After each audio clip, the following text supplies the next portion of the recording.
Bapak-bapak, ibu-ibu, jangan pernah tinggalkan salawat kepada Rasulullah, karena yang menjamin kita nanti akan bahagia di akhirat kita dak lain dan dak bukan adalah Rasulullah sallallahu alaihi wasallam. Banyak masalah dalam hidup kita, Pak. Dari kita kecil sampai kita mati, jangan pernah tinggalkan Allah. Fadhkuruni adzkurkum. Ingat kita kepada Allah, maka Allah akan menjamin kebahagiaan kita baik di dunia maupun di akhirat. Makanya ibu bapak, tak ada rumah tangga yang tanpa masalah, tak ada rumah tangga yang tanpa ujian. Semakin dekat kita dengan Allah, semakin kita tunjukkan cinta kita kepada Rasulullah sallallahu alaihi wasallam, maka Allah akan menguji kita. Untuk apa? Untuk mengangkatkan derajat kita di sisi Allah subhanahu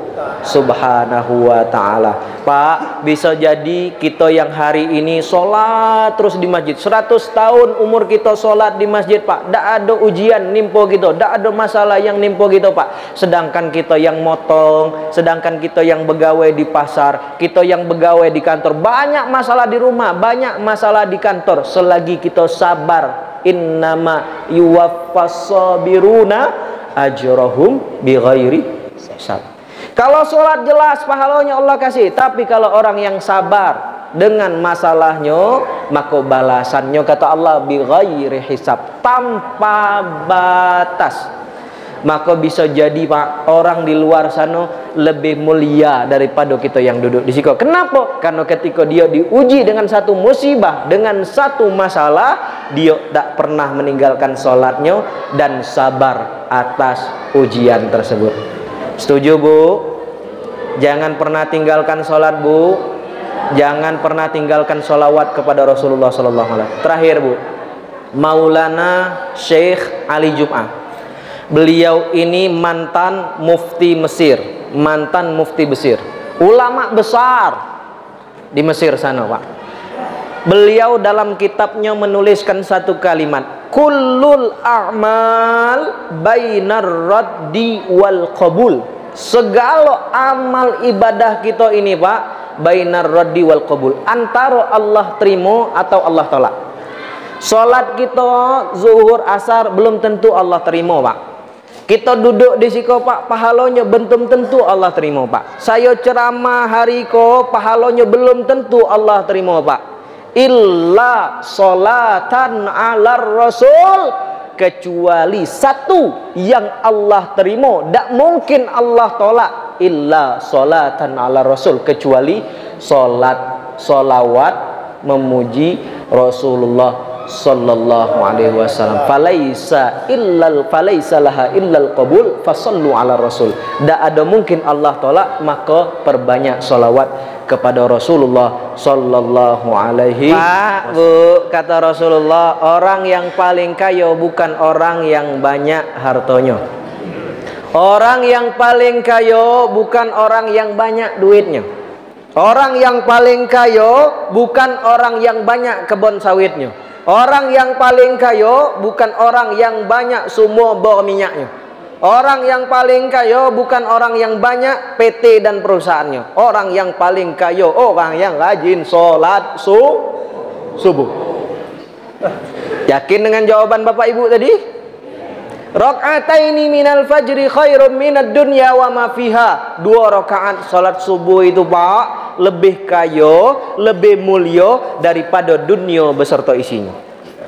Kalau di siko ada orang yang punya ribuan hektar kebun sawit belum kaya. Kalau di siko orang yang banyak emasnya, peraknya belum kaya. Kalau di siko orang banyak perusahaan PT-nya belum kaya. Orang yang kaya, orang yang rajin sholat subuh. Ketika ada ujian, ada masalah, tengok, Bu, baru kita ngangkat tangan, ya Allah, beratnya hidup saya, ya Allah. Maka Rasulullah sallallahu alaihi wasallam sampaikan dalam hadisnya, idza ahabballahu abdan ibtalah.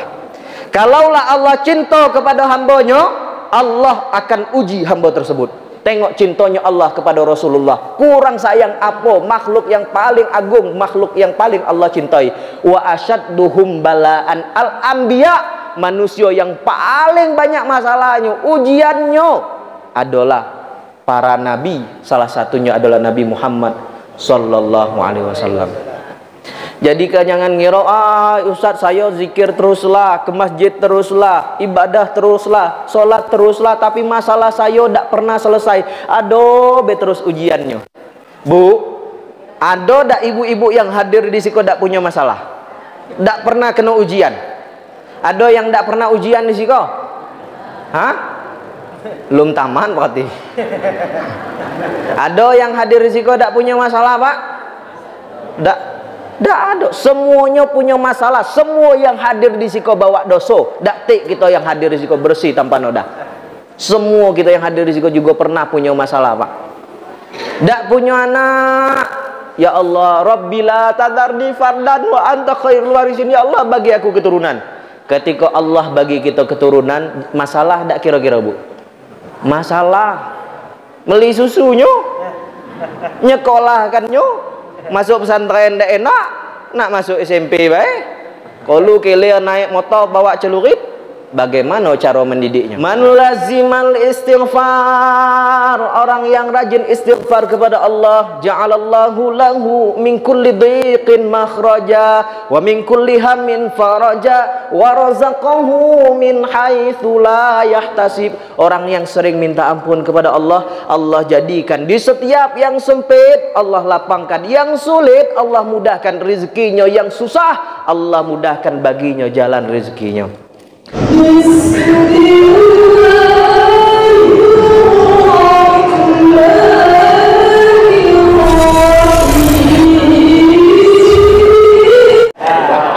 Bismillahirrahmanirrahim. Assalamualaikum warahmatullahi ta'ala wabarakatuh.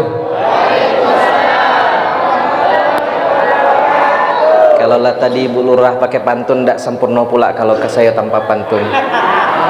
Kalau Tuhan hendak menangkap balam, balam ditangkap di bulian. Kenapa tidak kuat bunyi jawab salam? Mungkin karena kata Ibu Lurah tadi, karena banyak yang kurang enak badan, karena belum gajian.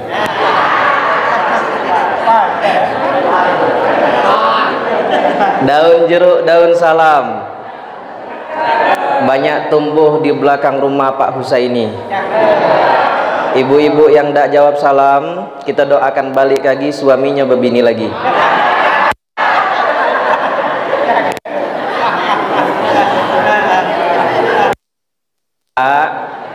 Rasul sampaikan bahwasanya di bulan Sya'ban Allah mengeluarkan nama-nama orang yang meninggal di tahun ini. Setiap bulan Sya'ban Allah mengeluarkan nama-nama orang yang meninggal di tahun itu. Maka mudah-mudahan kita semua yang hadir di sini Allah sehatkan badan kita, amin. Allah panjangkan umur kita, amin. Dan Allah kembali kita berkumpul hari ini di Masjid Al-Falah, berkumpul kembali di surganya Allah Subhanahu wa taala. Amin ya rabbal alamin. Assalamualaikum warahmatullahi taala wabarakatuh. Alhamdulillahi wa kafa wa salatu wassalamu ala nabil mustafa wa ala alihi wa ashabihi ahli sidqi wal wafa, amma ba'du. Rabbi shrah li sadri wa yassir li amri wa hlul 'uqdatam min lisani yafqahu qawli. Wala hawla wala quwata illa billahil aliyil azim. Yang saya hormati dan saya banggakan Ibu Lurah beserta seluruh jajarannya. Yang saya hormati dan saya banggakan seluruh pengurus Masjid Nurul Falah, bapak-bapak, ibu-ibu, para tokoh masyarakat, tokoh agama, tokoh pemuda, dan semua yang punya tokoh, calon haji, calon hajah, dan semua calon jenazah yang hadir pada malam hari ini. Tak bisa ngatai dak, Pak.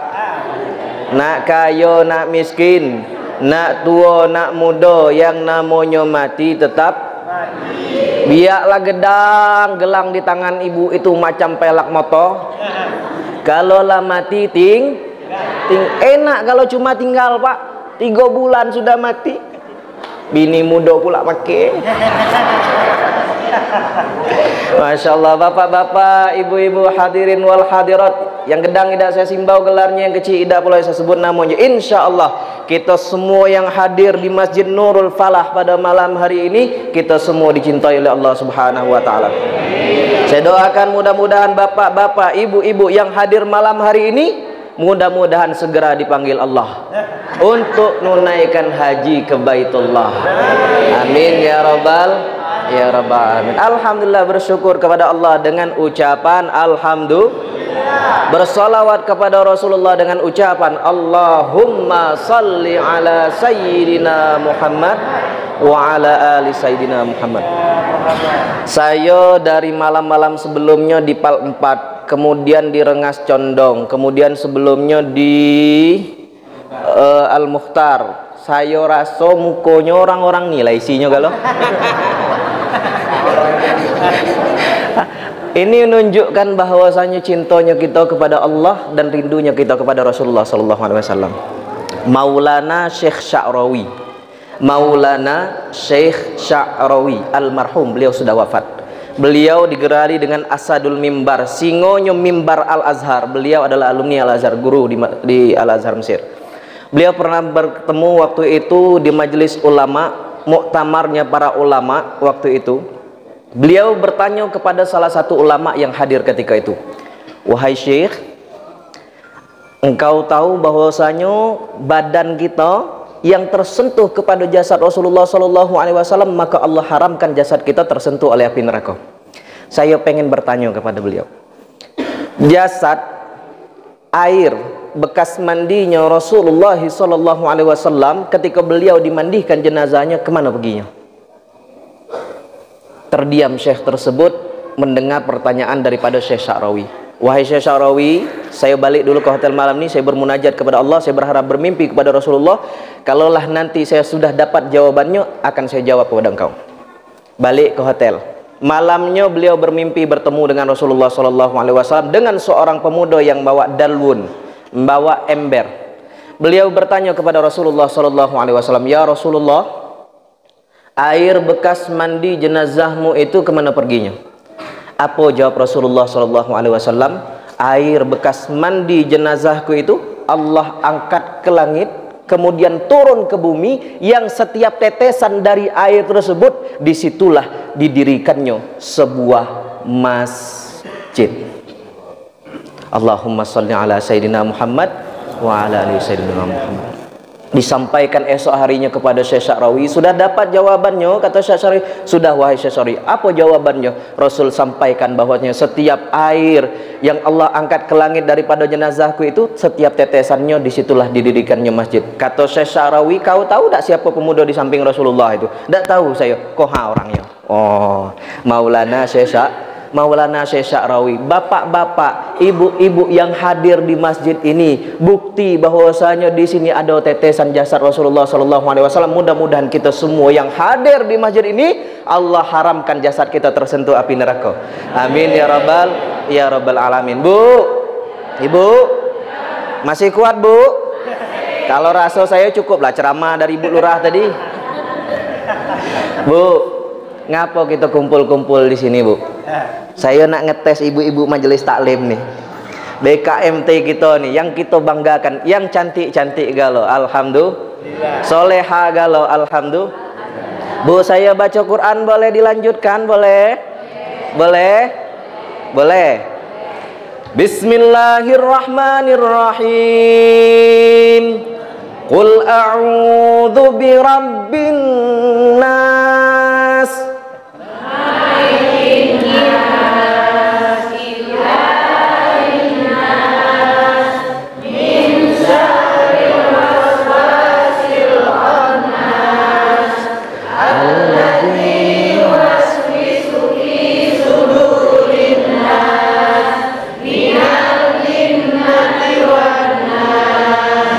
Memang ibu BKMT ini pak hafal Quran galau pak. Ya, tidak percaya bapak? Saya tes sekali lagi. Sekali lagi boleh bu? Boleh. Bismillahirrahmanirrahim. Qul huwallahu ahad.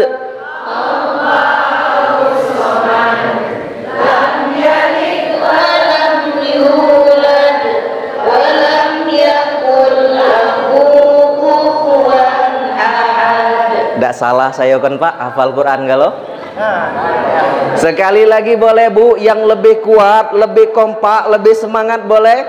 Boleh? Bismillahirrahmanirrahim. Wailul lil mutaffifin.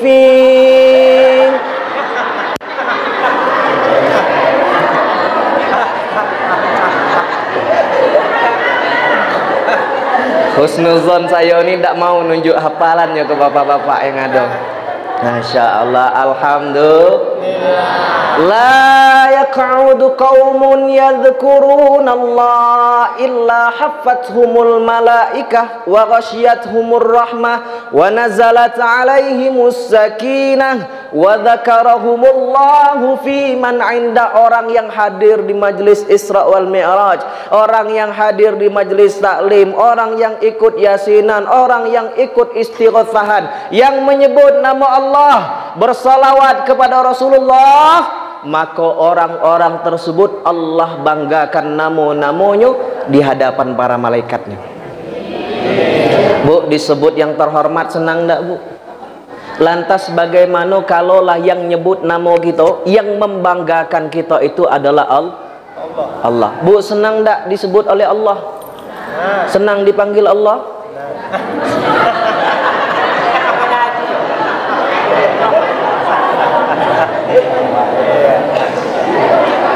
Yang namanya merantau pasti balik. Bu, kita hidup di dunia ini seperti perantau. Ketika lebaran balik senang tak kalau balik kampung, Bu? Senang. Kalau kita balik kepada Allah, senang tak, Bu? Ragu jawabnya, Pak. Masya Allah, alhamdulillah. Pak, Bu, tengok Rasulullah Sallallahu Alaihi Wasallam. Kita kumpul hari ini, malaikat datang, nengok apa yang dilakukan oleh umat-umatnya Rasulullah Sallallahu Alaihi Wasallam. Apa yang malaikat lakukan ketika malaikat datang kepada hari ini, Bu? Beliau bersujud kepada Allah, berdoa kepada Allah. Apa doa malaikat? Ya Allah, ampunilah dosa-dosa orang yang hadir di majelis Isra Mi'raj pada malam hari ini. Tengok Rasulullah Sallallahu Alaihi Wasallam, Bu. Itu Rasulullah Sallallahu Alaihi Wasallam saking sayangnya pada kita, saking cintanya kepada kita, beliau sampaikan, hayati khairul lakum, hidupku itu baik untuk kamu, wa mamati khairul lakum, matiku pun elok untuk kamu. Tu'radu alayya amalukum, amalan-amalan kita itu, gawe-gawe kita, tingkah laku kita, perbuatan kita, semua yang hadir di masjid ini maupun yang tidak hadir, itu ditengokkan kepada Rasulullah Sallallahu Alaihi Wasallam. Fa in ra'aitu khairan, kalaulah yang aku tengok itu baik, masyarakat di siko nak bersedekah, masyarakat di siko nak datang ke masjid, masih nak ngingat Allah, masih nak bersalawat kepada Rasulullah Sallallahu Alaihi Wasallam, fahamitullah, maka aku di alam barzahku memuji Allah Subhanahu wa taala. Wa in ra'aitu syarran, tapi kalaulah yang aku tengok itu sebaliknya, dak nak ke masjid, dak nak ingat dengan Allah, apa kata Rasulullah sallallahu alaihi wasallam? Fa astaghfirullah lakum, maka aku di alam barzahku memintakan ampunan. Untuk siapa? Untuk umatku. Siapa yang minta ampunan kepada Allah, Bu? Rasulullah sallallahu alaihi wasallam, afdalul khalqi ajma'in, sayyidul anbiya wal mursalin, manusia yang paling mulia, manusia yang paling agung, manusia yang paling dicintai Allah Subhanahu wa taala, minta ampunan kalau kita buat dosa. Maka pada malam hari ini, Pak, saya pengen hadirnya kita di sini, duduknya kita di masjid ini, setiap waktu kita ngadakan majelis, entah itu Maulid Nabi, entah itu Isra wal Mi'raj, itu tidak akan ada manfaatnya kalaulah kita, pribadi kita, tidak ada pendekatan diri kepada Allah, tidak untuk meningkatkan keimanan dan ketakwaan kita kepada Allah subhanahu wa ta'ala. Bu, disebutkan Rasul itu bulan Rajab itu bulannya nanam, bulan Sya'ban itu mupuk, Ramadan kita manen. Ada orang di sikonyo nanam dak tiba-tiba manen? Hah? Ada, Pak? Nyo nanam dak tiba-tiba manen? Maksudnya apa nanam itu Ustaz? Beramal soleh. Masuk bulan Rajabnya banyak berdoa. Masuk Syakbannya tingkatkan lagi, banyak lagi doanya, puasanya, sholatnya makin rajin. Sehingga ketika bulan Ramadannya ngambil pahalanya. Ada orang di sini nanam dak cuma manen. Ada dua katanya. Pertamanya memang tukang panen. Memang tukang manen, ngambil upahan, Pak. Yang keduanya memang tukang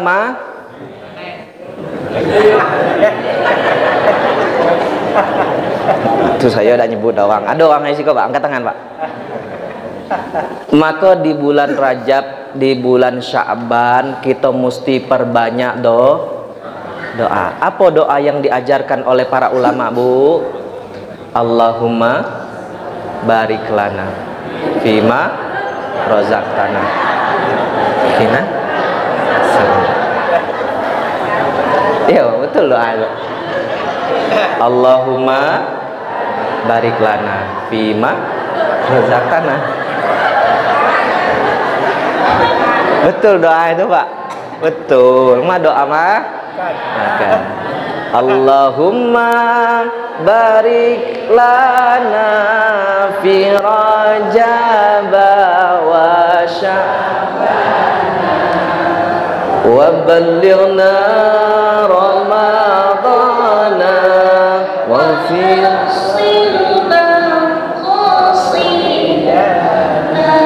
Allahumma barik lana fi Rajab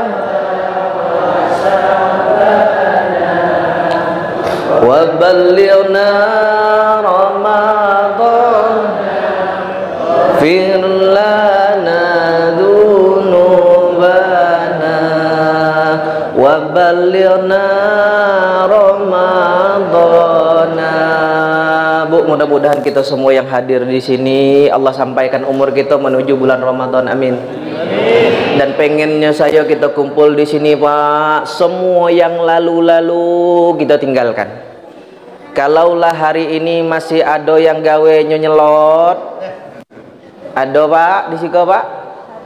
Ada masih nyelot gawenya? Ndak ada. Ndak usah minta tengokan, Pak.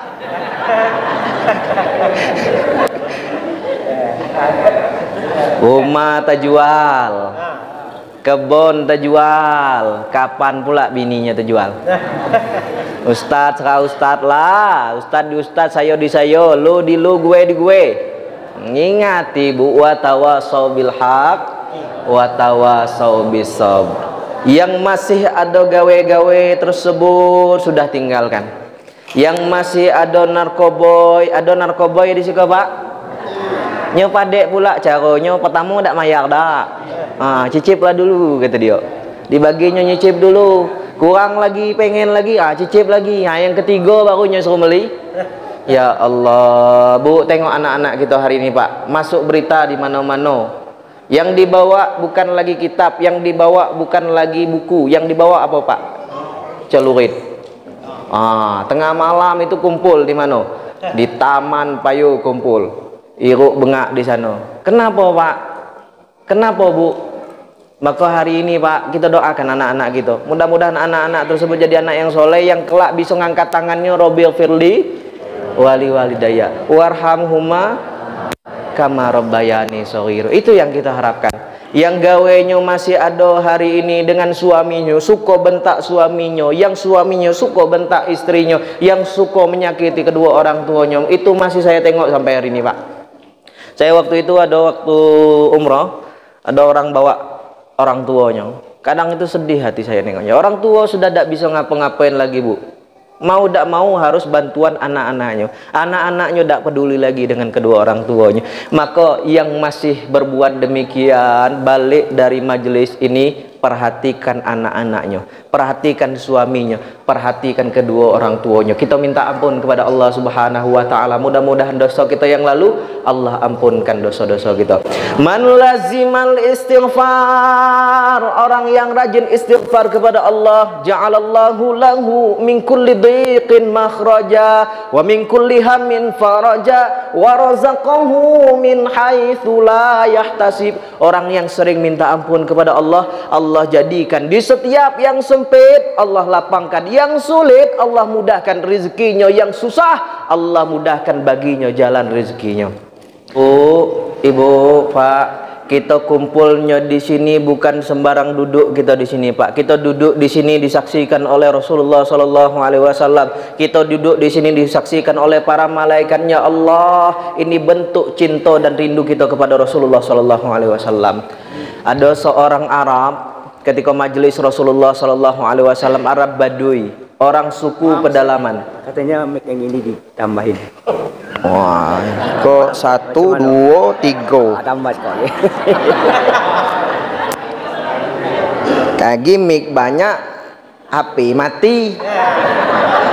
Kalau berat bawa baju kok. Hidup HP itu bang? Hidup.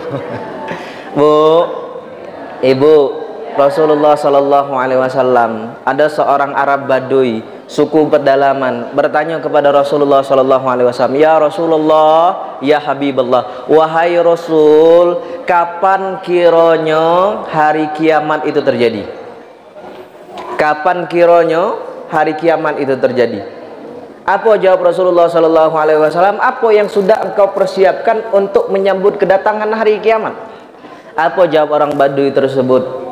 Rasul, saya tidak punya apa-apa. Saya hamba yang biasa, tidak punya apa-apa kecuali mali illa hubbika ya Rasulullah, kecuali rasa cintaku kepada engkau wahai Rasulullah sallallahu alaihi wasallam. Apa jawab Rasulullah, Pak? Ada Rasul jawab, "Wah, tidak bisa, kau masih muda, masih dikit amal kau ndak. Kau sudah tua, banyak dosa kau ndak." Apa jawab Rasulullah sallallahu alaihi wasallam? "Anta ma'a man ahbabta." Engkau nanti di akhirat, engkau nanti akan bersama dengan orang yang engkau cintai. Maka hari ini, Pak, kita duduk di sini, bentuk cinta kita dan rindu kita kepada Rasulullah sallallahu alaihi wasallam. Cuma duduknya duduk eloknya lah. Kalaulah 2-3 orang gusar lah banyak keluar. Ya, Pak. Saya sudahilah, Bu ya. Bu, ada yang bisa nyamin kita masuk surga? Hah? Laki ibu yang gagah di rumah tuh bisa nyamin ibu masuk surga? Belum tentu.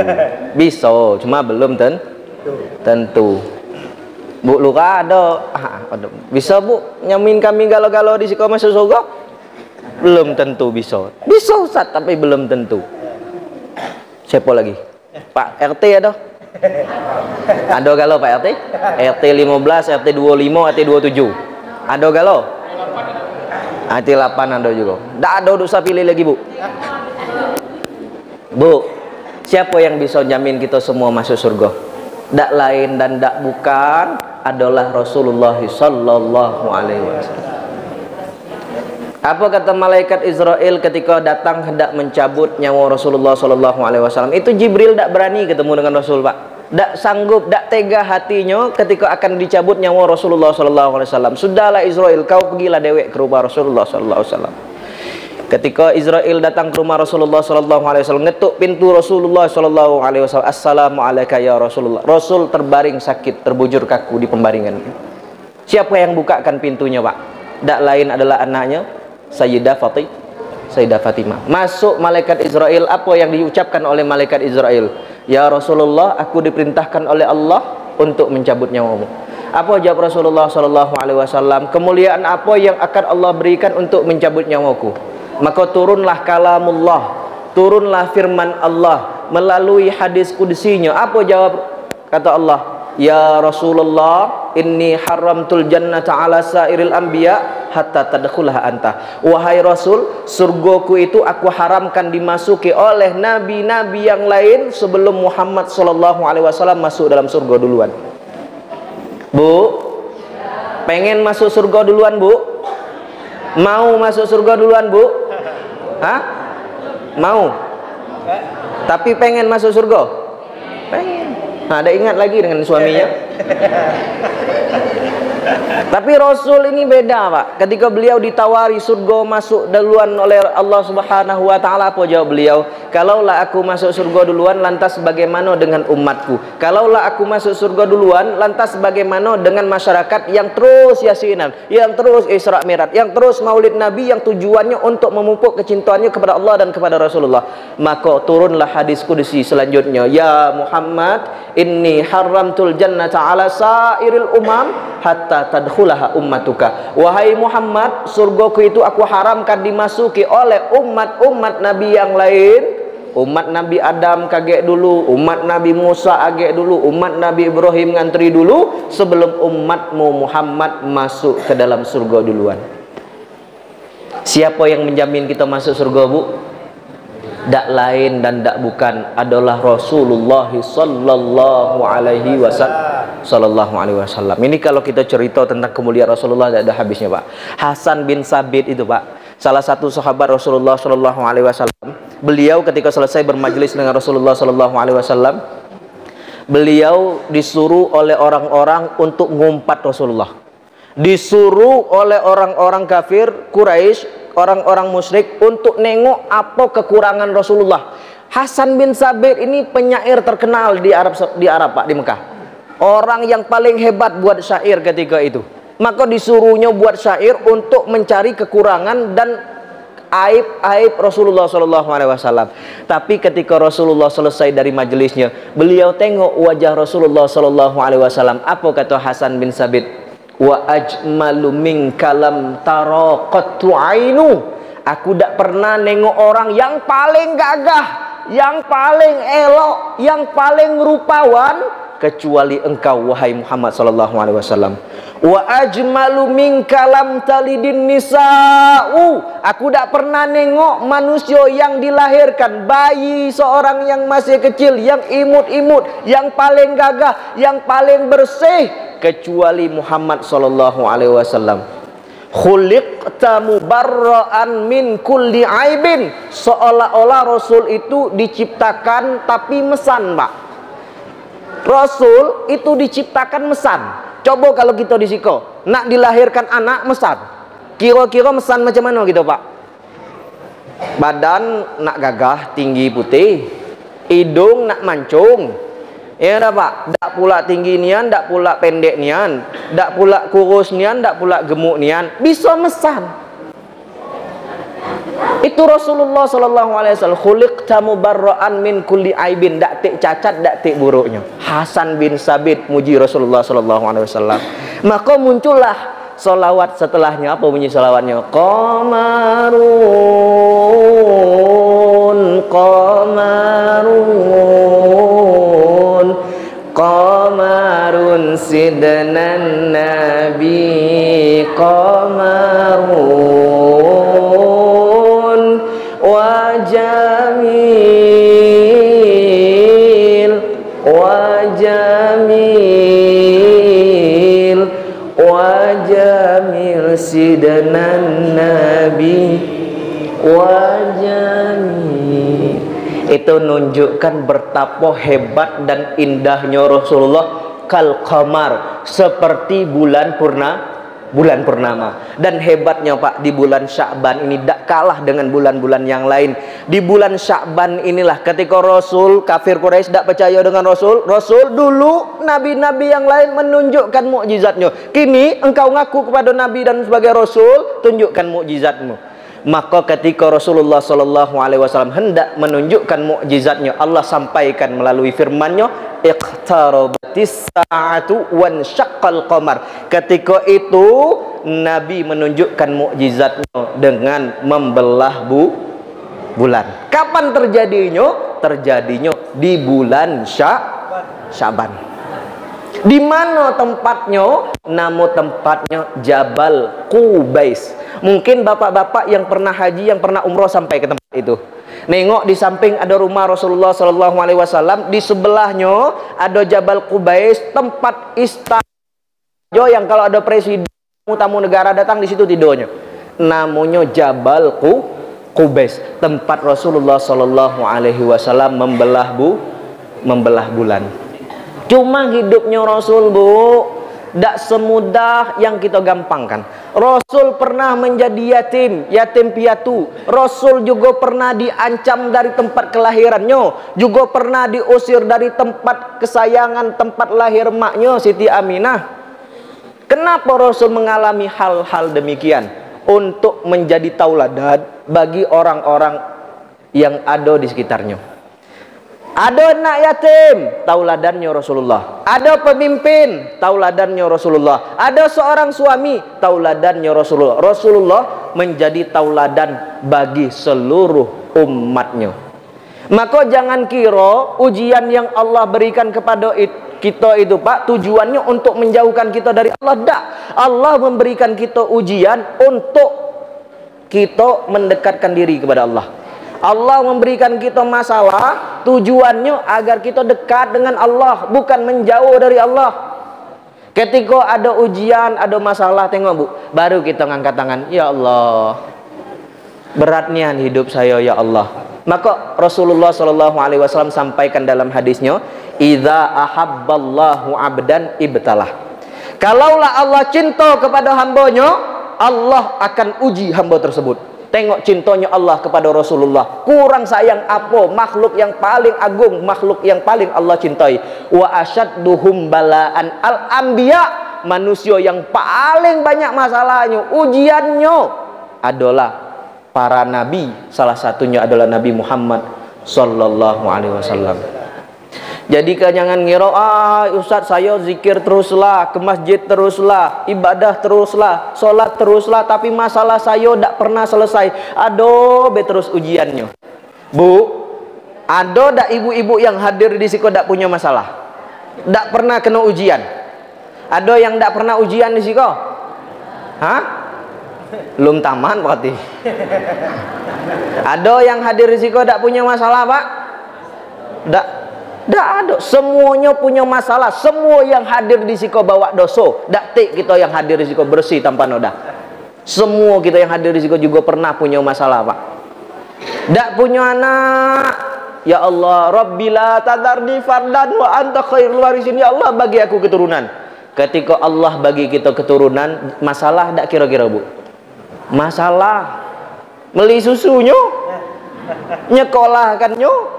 Masuk pesantren tak enak, nak masuk SMP baik. Kalau kalian naik motor bawa celurit, bagaimana cara mendidiknya? Tak punya bini, masalah. Ditanya terus kapan berbini? Ketika sudah punya bini, masalah. Kapan punya lagi sekolah, tamat sekolah, jangan kira, Bu, selesai masalahnya. Pengen kuliah? Masalah ada kuliah, Bu? Bayar semesternya. Tamat sekolah, tamat kuliah, alhamdulillah selesai galau masalah. Selesai kira-kira, Bu? Belum. Nunggu nama keluar, tak lulus, tak P3K. Wah, alhamdulillah Ustaz lulus P3K, kerja lagi ni itu di kantor lurah. Lah duduk di kantor lurah, jadi lurah selesai masalahnya, Bu? Belum. Nak jadi apa lagi, Bu? Hah? Nak jadi sekda. Dapat 5 tahun di sekda, Bu, selesai masalah Ibu. Nak jadi apa pula? Jadi bupati. Dapat duduk bupati, alhamdulillah Ustaz. Lah duduk bupati, alhamdulillah, Bu, selesai masalahnya. Nak dua periode pula. Duduk 2 periode selesai masalahnya, Bu. Nak jadi apa? Jadi gubernur. Mudah-mudahan yang duduk di situ jadi gubernur kalau. Manusia masalahnya tidak pernah selesai. Itulah kita hidup di dunia, fitrahnya demikian, Pak. Hari ini kita tertawa, Pak, besok pagi bisa jadi kita menang. Hari ini kita senang-senang, Pak, besok pagi bisa jadi kita kecewa. Kenapa? Karena yang punya badan, yang punya hati, yang punya pikiran bukan kita. Siapa yang punya ego semua? Allah.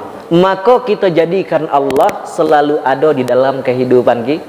Minta kepada Allah agar Allah lapangkan hati kita.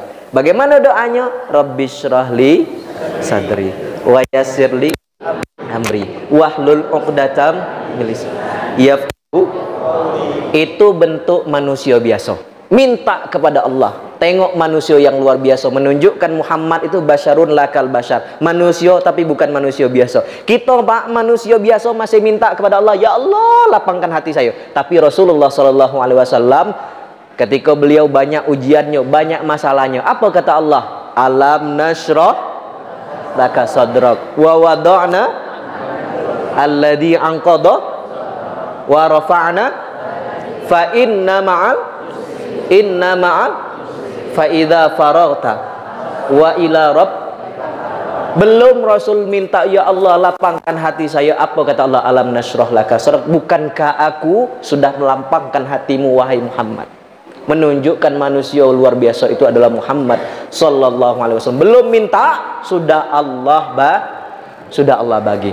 Rasul Bu, manusia yang paling Allah cintai juga pernah mengalami masalah. Beliau juga pernah bersedih hati, dan dari sinilah mulainya kisah Isra wal Mi'raj. Isra wal Mi'raj itu adalah gift, adalah hadiah yang Allah berikan kepada Muhammad. Ketika beliau mengalami kesedihan, ngapa beliau sedih Bu? Muhammad yang paling Allah cintai, yang Allah katakan laulaka Muhammad ma khalaqtul aflak, kalau bukan karena Muhammad tak akan aku ciptakan dunia ini. Kenapa Allah uji Muhammad? Apa ujiannya? Beliau pernah ditinggalkan oleh orang yang sangat istimewa dalam kehidupannya, yang sudah menemani beliau sejak masih kecil sampai beliau besar. Siapa orangnya Bu? Pamannya. Siapa nama pamannya? Hah? Abu Thohir. Abu Thalib. Pokoknya kagi, siapa yang bisa jawab pertanyaan saya bagi hadiah. Setuju Bu? Maka kaning elo-elo Bu. 10 tahun beliau itu Pak hidup di Mekah, itu selalu dilindungi, dijago, dibela oleh pamannya. Sehingga orang-orang Mekah itu tidak ada yang berani ganggu Rasul. Kenapa? Karena ada pamannya. Pamannya itu Pak punya gading, pamannya itu punya senjata, pamannya itu orang yang paling berpengaruh, orang yang paling disegani di kota Mekah. Maka banyak kitab orang-orang nyampaikan bahwasanya Abu Thalib itu tidak berani menyebutkan bahwasanya beliau itu musuh orang kafir. Kenapa? Karena untuk melindungi Muhammad SAW.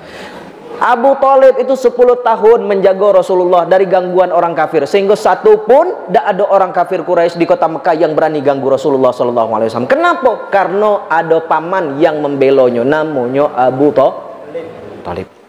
Belum selesai dakwah Rasulullah SAW, Allah wafatkan Abu Thalib, yang melindunginya, yang membelanya. Maka itu menjadi kesedihan bagi Rasulullah SAW. Luar biasanya lagi Bu, 3 hari setelah wafatnya paman yang menjaga beliau, wafat lagi orang yang paling beliau cintai. Siapa? Sayyidah Khadijah, istri Rasulullah SAW. Belum lagi hilang sedih ditinggalkan pamannya Abu Thalib, beliau kembali kehilangan orang yang paling berharga, orang yang paling istimewa, namanya Sayyidah Khadijah. Khadijah itu Bu, orang yang paling dicintai Rasulullah SAW. Waktu itu satu pun tidak ada orang yang nerima dakwah Rasul kecuali Khadijah. Satu pun tidak ada orang yang nak solat di belakang Rasulullah SAW kecuali Sayyidah Khadijah. Maka Khadijah ini Bu punya peran penting bagi Rasulullah SAW. Tiba-tiba Allah wafatkan Sayyidah Khadijah. Dulu ketika Sayyidah Khadijah masih hidup, ketika beliau dicaci, ketika beliau dimaki, ketika beliau dihina, siapa yang bisa ngibur Rasulullah? Tak lain dan tak bukan adalah Sayyidah Khadijah. Nih ibu-ibu nih, ibu-ibu punya WA, Instagram punya, nyai-nyai punya TikTok. Nah, Ambil foto yang paling cantik nian, yang paling elok nian, dibuatlah di situ story WA. Tiba-tiba bapak-bapak komen, "Oh, ibu tu muka putih, leher hitam." Kira-kira sedih tak, Bu? Sedih. Apalagi Rasul, beliau dihina, dicaci, dimaki. Ketika beliau ditinggalkan pamannya Abu Thalib, ditinggalkan istrinya Sayyidah Khadijah, beliau diilhamkan oleh Allah agar berhijrah. Kenapa? Karena ketika itu orang-orang kafir Quraisy sudah menyiapkan 100 orang pasukan khusus yang sudah menyiapkan senjatanya untuk satu visi, yaitu membunuh Rasulullah SAW. Pindah hijrah ke Taif, berharap di Taif itu beliau dibantu, dibela, didukung oleh keluarga besar sebelah maknya Siti Aminah. Tapi ketika sampai Taif, didatangi pembesar-pembesar Taif itu, apa jawab pembesar itu? Salah satu ucapannya, Pak, "Wallahi ya Muhammad lan ukallimuka abada." Demi Allah Muhammad, aku tidak akan pernah bercakap dengan kau. Kau itu manusia hino, kau itu pembohong. Orang-orang Taif nyampaikan demikian kepada Rasulullah SAW. Padahal, Bu, di Taif itu beliau berharap di sana akan nyebar dakwah Islam, dibantu, dibela, dihino. Bahkan itu pembesarnya tadi, Pak, ngumpulkan semua penduduk Taif dari anak kecil sampai orang tua berbaris di jalan untuk apa? Waramuhu bil hijarah, untuk melempar Rasulullah dengan batu, untuk memukul Rasulullah SAW. Disitulah pecah pelipisnya, disitulah berdarah kaki Rasulullah SAW. Itu sahabat yang ngawani Rasulullah pergi ke Taif, namanya Zaid bin Harisah. Beliau sanggup menundukkan kepalanya sampai bocor kepala Zaid bin Harisah untuk melindungi kaki Muhammad SAW. Ada kira-kira kita di situ, siko, Pak, kalau kawan kita dilempar orang batu, sanggup kita membelanya, melindunginya? Ya lah, pala aku bocor. Ada tak kira-kira macam tu? Hah? Tapi tengok Rasulullah SAW, sahabatnya. Ma ra'aitu ahadan yuhibbu ahada ka ashabi Muhammadin yuhibbu Ahmad. Aku tak pernah nengok seseorang cinta kepada orang lain seperti sahabatnya Muhammad cinta kepada Nabi Muhammad SAW. Keluar masuk kebun kurma Rasul itu, Pak. Masyi bil qadamain, jalan kaki dari Mekah ke Taif. Sanggup kita jalan kaki dari Mekah ke Taif 100 km, Pak? Hah? Sanggup jalan dari situ ke Pasar Belian? Hah? Iko Rasul, Pak, jalan kaki, turun bukit, turun naik gunung bebatuan 100 km jaraknya dari Mekah ke kota Taif. Jalan kaki. Keluar masuk kebun kurma, dilempari dengan batu, diteriaki maling. Pada akhirnya beliau singgah di salah satu kebun kurma punyanya Utsbah bin Rabi'ah. Bersandar beliau di situ, Pak, sampai ngalir terus darah di kaki beliau. Datanglah malaikat Jibril. Apa kata malaikat Jibril datang menemui Rasulullah SAW? Ya Muhammad, laqad arsalallahu laka malakul jibal. Wahai Muhammad, Allah telah mengutus kepadamu malaikat penjaga gunung. Dalam riwayat disebutkan fanadani wasallamani. Itu malaikat penjaga gunung memanggilku dan mengucapkan salam kepadaku, assalamu alayka ya Rasulullah. Laqad alimallahu qawla qaumika lak. Sesungguhnya Allah sudah mengetahui umpatan, hinaan, makian, cacian penduduk Taif kepadamu. Wa ba'athani ilaika rabbuka litamurani bi amrika fi ma syi'ta. Kata malaikat penjaga gunung, dan hari ini Muhammad, Allah utus kami agar engkau memberikan perintah kepada kami, apapun yang akan engkau mau akan kami turuti. La in syi'ta atbaqtu alaihim al-akhshabain. Kalau engkau nak Muhammad, aku timpakan gunung-gunung ini kepada penduduk Taif. La in syi'ta, kalau engkau mau Muhammad, atbaqtu alaihim al-akhshabain, aku timpakan gunung-gunung ini kepada penduduk Taif. Kalau kita lagi marah, Pak, dihino orang, dimaki orang, dilempari orang dengan kotoran, datang orang itu, malaikat penjaga gunung ke rumah kita. Bang, nak ada aku timpaukan gunung ke rumah dia tadi. Kira-kira apa jawab kita, Pak? Lajukanlah malaikat, hancurkanlah. Ya dah, Bu, manusiawi normal. Tapi iko menunjukkan Muhammad itu bukan manusia biasa. Menunjukkan Muhammad itu benar-benar utusan Allah, manusia yang agung, manusia yang sempurna.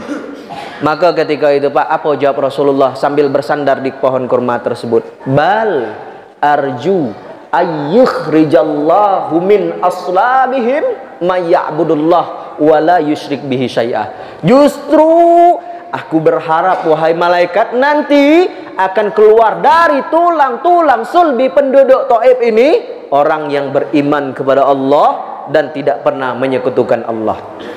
Maka sahabat yang paling banyak meriwayatkan hadis, sahabat yang paling banyak ngapal hadis, namanya Abu Hurairah, diriwayatkan dilahirkan di kota Taif.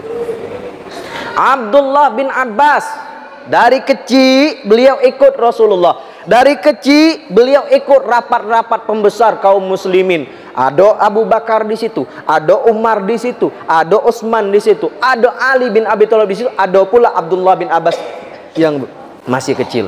Beliau banyak hafal hadis, banyak meriwayatkan hadis. Ketika itu beliau minta dimakamkan di kota Taif. Kenapa? Karena doanya Rasulullah sallallahu alaihi wasallam. Dalam keadaan tersebut Pak, dicaci, di Mekah diancam, di Taif beliau diusir. Apa yang beliau lakukan kemudian? Beliau balik ke kota Mekah, bersujud depan Ka'bah, sholat 2 rakaat, nangis bersedih Rasul di depan Ka'bah.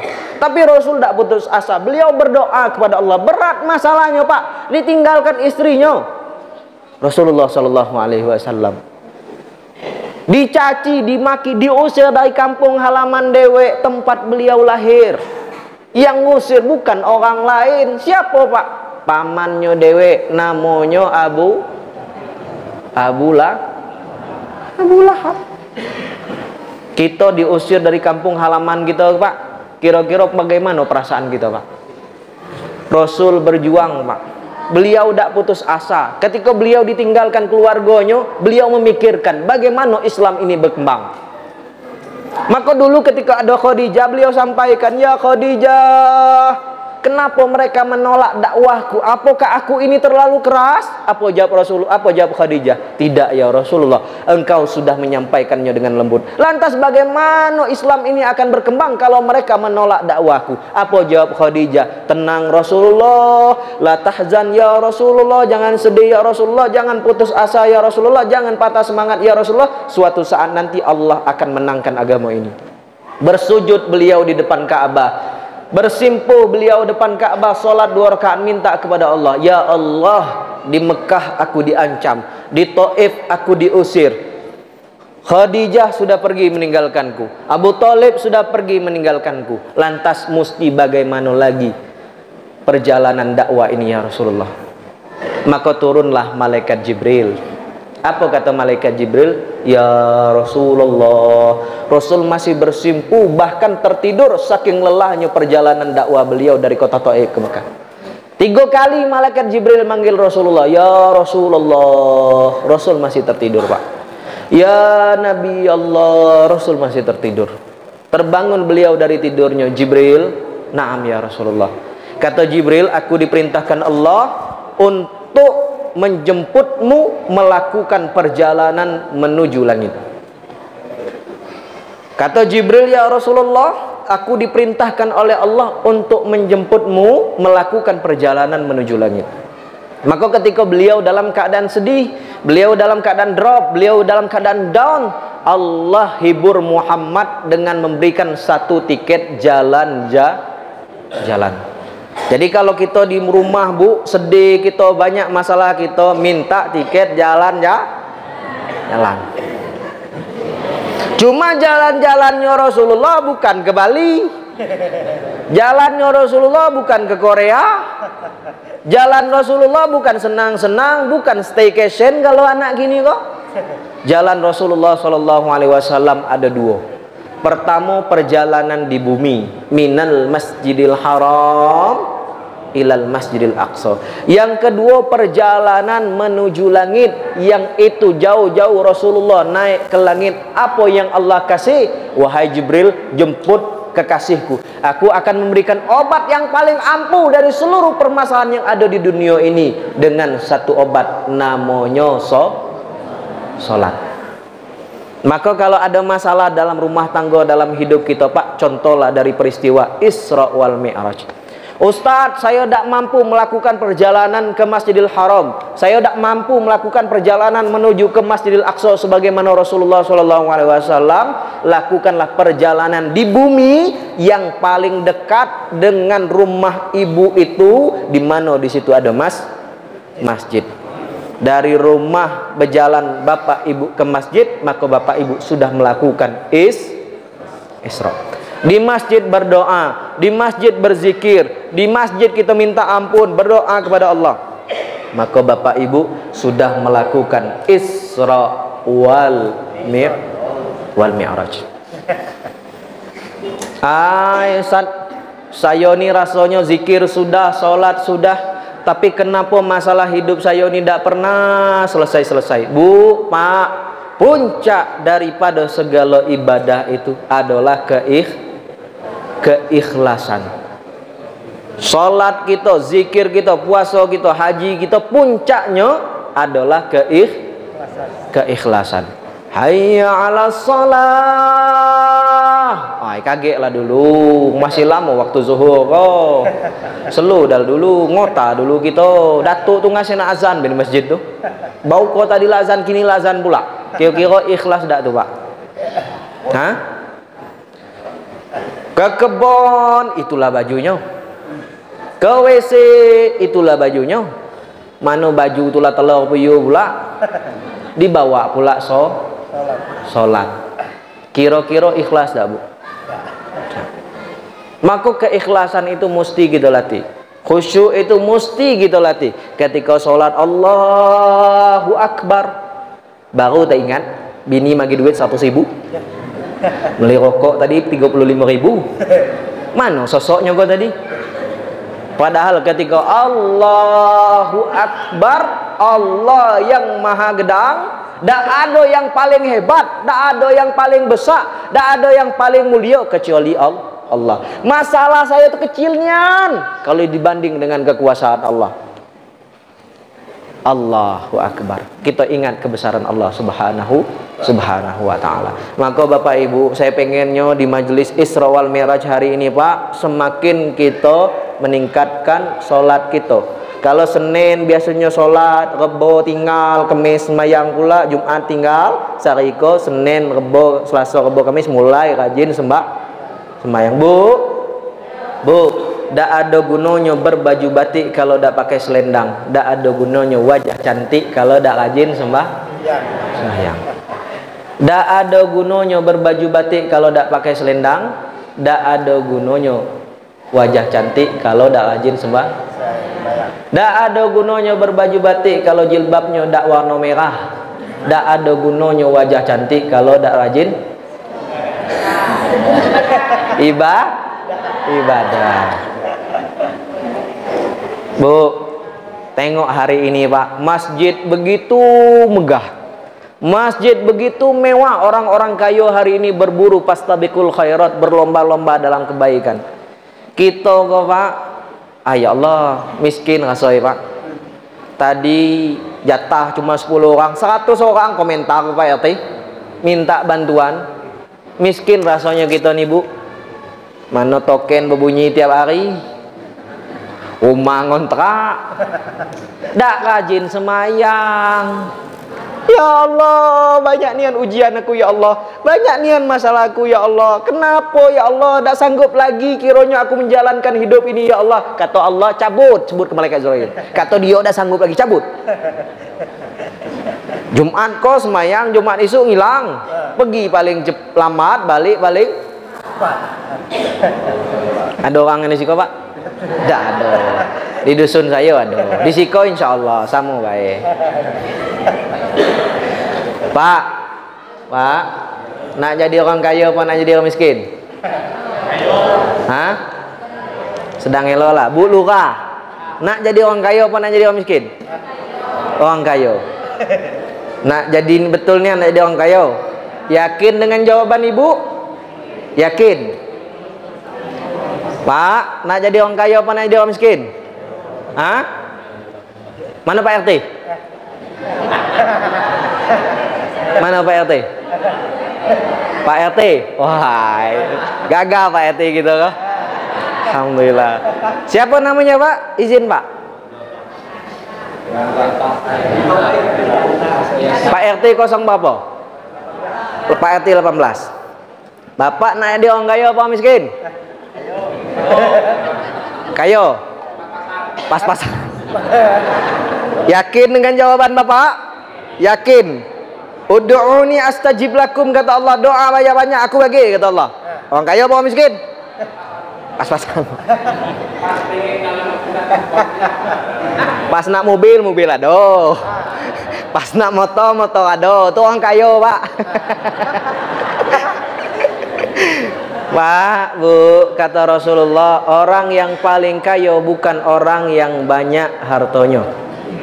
Orang yang paling kaya bukan orang yang banyak duitnya. Orang yang paling kaya bukan orang yang banyak kebun sawitnya. Orang yang paling kaya bukan orang yang banyak sumur bor minyaknya. Orang yang paling kaya bukan orang yang banyak PT dan perusahaannya. Orang yang paling kaya orang yang rajin sholat subuh. Yakin dengan jawaban Bapak Ibu tadi? Raka'ataini minal fajri khairum minad dunya wa ma fiha. 2 rakaat salat subuh itu Pak lebih kaya, lebih mulia daripada dunia beserta isinya. Kalau di siko ada orang yang punya ribuan hektar kebun sawit belum kaya. Kalau di siko orang yang banyak emasnya, peraknya belum kaya. Kalau di siko orang banyak perusahaan PT-nya belum kaya. Orang yang kaya, orang yang rajin salat Bu, insya Allah subuh kok masjid kita penuh di luar galau. Insya Allah kalau nengok dari wajah-wajah Bapak nih, mula masjid kok Pak RT apa lagi? Masjid kok subuh kaki, Pak jalan kaki apa ke motor masjid? Biasanya jalan kaki, tek ke masjid. Begitu masjid ambil wudu, baru nak langkah kaki kanan, telolet, buluran nelpon. Assalamualaikum Pak RT. Waalaikumsalam Bulura. Apa hal Bulura? Kok ada duit tadi 30 juta dari Pak Bupati. Minta tolong Pak RT jemput ke rumah saya kini kok lah. Kira-kira Bapak Ibu.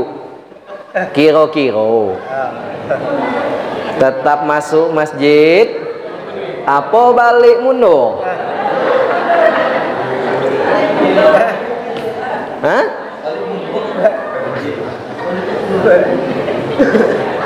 Pak Ustadz selop tertinggal di rumah. Aku Bu, pada hakikatnya manusia yang hidup di dunia ini Pak tidak akan pernah merasa cukup. Betul doa Bu Lurah Bapak RT tadi, saya minta pas-pasan Ustaz. Saya minta merasa cukup, hadirkan rasa qanaah, rasa merasa cukup di dalam diri saya. Karena manusia itu kata Rasulullah sallallahu alaihi wasallam, "Laukana wadiyani min malin", kalaulah aku berikan 2 lembah dari mula perumahan Citra Palem kok sampai ke Bulian sano, pasar sano, isinya itu harta galo, emas galo, minyak galo, la betaro salisan. Minta pula yang lebih besar, yang lebih banyak dari itu. Kenapa? Karena hakikatnya manusia tidak pernah merasa cukup. Kapan manusia itu merasa cukup Bu? Ketika sudah duduk santai, terbaring, terbujur kaku di rumah sakit hamba atau mitra medika. Pak, makan bakso Pak? Idah. Soto panah Pak? Idah. Sate Pak? Idah. Makan jeruk Pak? Makanlah di kau jeruk itu kalau. Tidak ada selera lagi. Khudh ma syi'ta, kata Rasul, ambillah di dunia kau harta sebanyak-banyaknya. Fa innaka mayyit, ingat manusia itu akan mati. Maka apa yang kita bawa menghadap Allah Subhanahu wa taala? 1, rasa cinta kita kepada Rasulullah sallallahu alaihi wasallam. Almar'u ma'aman ahabba. Nanti ketika kita dibangkitkan dari alam kubur, akan dikumpulkan di padang mahsyar bersama dengan orang yang kita cintai. Kalau di hati kita nanti cintanya, condongnya kepada Rasulullah, kumpul dengan Rasulullah. Kalau di hati kita cintanya kita kok kepada Amanda Manopo, siapa lagi Bu, artis-artis CTI itu kumpullah dengan orang tuh. Maka insya Allah kita yang hadir di sini nanti kumpulnya bersama Nabi Muhammad Sallallahu Alaihi Wasallam. Dan yang kedua, jangan pernah tinggalkan sholat. Pak, masalah apapun yang terjadi dalam rumah tangga kita, kecilnya masalah kita kok dibandingkan dengan masalah Rasulullah SAW. Apa obat Rasulullah ketika beliau punya masalah? Tak lain dan tak bukan, beliau bentangkan sajadahnya bersujud Subhanahu wa ta'ala. Demi Allah Bu, kalau kita sholat, Allah ijabahkan doa kita. Alhamdulillah Ustaz, sejak Isra Mi'raj tadi laki saya lah semayang kini kok. Semayang apa Bu? Idul Adha. Itu pun panitia bagi ini daging kurban. Cuman Bu, walaupun ibunya rajin majelis taklim, oh yasinan dia Jumat ikut maka bapak-bapak juga Bu, kalau nanti balik ke rumah nengok laki dak semayang, jangan pula dipanggilkan macam orang dulu, ya ayyuhalladzina kafaru, orang kafir siko semayang. Jangan. Makanya ibu bapak, dak ada rumah tangga yang tanpa masalah, dak ada rumah tangga yang tanpa ujian. Semakin dekat kita dengan Allah, semakin kita tunjukkan cinta kita kepada Rasulullah SAW, maka Allah akan menguji kita. Untuk apa? Untuk mengangkatkan derajat kita di sisi Allah Subhanahu wa ta'ala.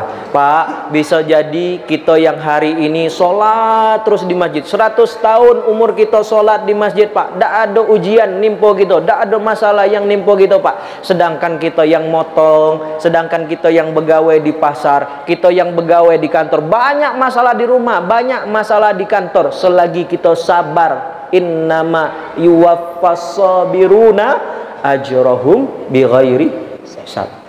Kalau sholat jelas pahalanya Allah kasih, tapi kalau orang yang sabar dengan masalahnya, maka balasannya kata Allah bighairi hisab, tanpa batas. Maka bisa jadi Pak, orang di luar sana lebih mulia daripada kita yang duduk di sini. Kenapa? Karena ketika dia diuji dengan satu musibah, dengan satu masalah, dia tak pernah meninggalkan sholatnya dan sabar atas ujian tersebut. Setuju Bu? Jangan pernah tinggalkan sholat Bu. Jangan pernah tinggalkan sholawat kepada Rasulullah SAW. Terakhir Bu, Maulana Syekh Ali Jum'ah, beliau ini mantan mufti Mesir, mantan mufti Mesir, ulama besar di Mesir sana Pak. Beliau dalam kitabnya menuliskan satu kalimat, kullul a'mal bainar raddi wal qabul. Segala amal ibadah kita ini Pak, bainar raddi wal qabul, antara Allah terima atau Allah tolak. Salat kita zuhur asar belum tentu Allah terima Pak. Kita duduk di siko Pak, pahalanya belum tentu Allah terima Pak. Saya ceramah hari ko, pahalanya belum tentu Allah terima Pak. Illa sholatan ala rasul, kecuali satu yang Allah terima, tak mungkin Allah tolak. Illa sholatan ala rasul, kecuali solawat memuji Rasulullah sallallahu alaihi wasallam. Falaisa laha illal qabul fasallu ala rasul. Tak ada mungkin Allah tolak, maka perbanyak salawat kepada Rasulullah sallallahu alaihi wasallam. Bapak-bapak, ibu-ibu, jangan pernah tinggalkan salawat kepada Rasulullah, karena yang menjamin kita nanti akan bahagia di akhirat kita tak lain dan tak bukan adalah Rasulullah sallallahu alaihi wasallam. Banyak masalah dalam hidup kita Pak, dari kita kecil sampai kita mati, jangan pernah tinggalkan Allah. Fadhkuruni adhkurkum. Ingat kita kepada Allah, maka Allah akan menjamin kebahagiaan kita baik di dunia maupun di akhirat. Bapak Ibu yang dimuliakan Allah, mudah-mudahan kita bermunajat kepada Allah. Mudah-mudahan kita semua yang hadir di majlis Isra wal Mi'raj hari ini, Allah panjangkan umur kita. Kita semua yang hadir di masjid ini, Allah sehatkan badan kita. Yang sakit, Allah angkat penyakitnya. Yang punya hutang, Allah lunaskan hutangnya. Yang belum pengantin, Allah datangkan jodohnya. Yang masih sulit rezekinya, Allah jadikan orang kaya galau. Allah mampukan kita tawaf di Ka'bah, amin. Allah mampukan kita sa'i di Safa Marwah, amin. Allah mampukan kita semua yang hadir di sini, ya Allah, mampukan kami untuk wukuf di padang Arafah, ya Allah, amin. Mudah-mudahan Allah jadikan anak-anak kita anak-anak yang soleh soleha, amin. Allah jadikan keluarga kita keluarga yang sakinah, mawaddah, warahmah, amin. Bahagia hidup di dunia, amin. Allah mampukan kita bergandengan tangan suami dan istrinya untuk sampai ke surganya Allah Subhanahu wa ta'ala, amin ya rabbal amin ya rabbal alamin. Baik Bapak Ibu yang dimuliakan Allah, kiranya mungkin inilah yang dapat saya sampaikan. Kalau ada dapat kekurangan, kesalahan kepada ustadz, ustazah, pada orang tua kami, imam, khatib, bilal, alim, ulama, semua yang hadir di sini, saya minta maaf yang sedalam-dalamnya, yang sebesar-besarnya. Maklum umur baru seumur jagung, darah baru setumpuk pinang. Mudah-mudahan ini semua dapat dimaklumi oleh Bapak Ibu semua. Terima kasih banyak atas segala perhatian. Minta maaf atas segala kekurangan. Wabillahi taufiq wal hidayah. Assalamualaikum warahmatullahi taala wabarakatuh.